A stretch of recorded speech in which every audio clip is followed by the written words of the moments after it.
guys, kain tayo ng panutsa. Tawag namin dito ay panutsa. Kasi malalaki yung ano, buo-buo yung mani niya. So ito yung basa, panutsang basa. Ayan, makintab. May panutsa din tuyo. Masarap siya.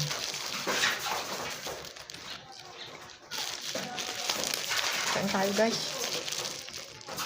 Siguro marami ding mga tira-tira din sa inyo.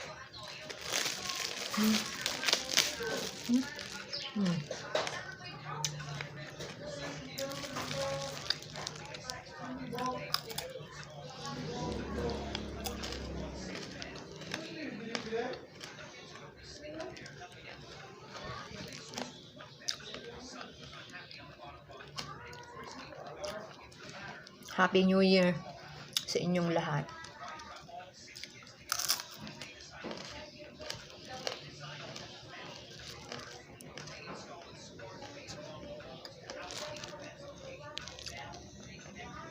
Yun lang guys. Follow me for more.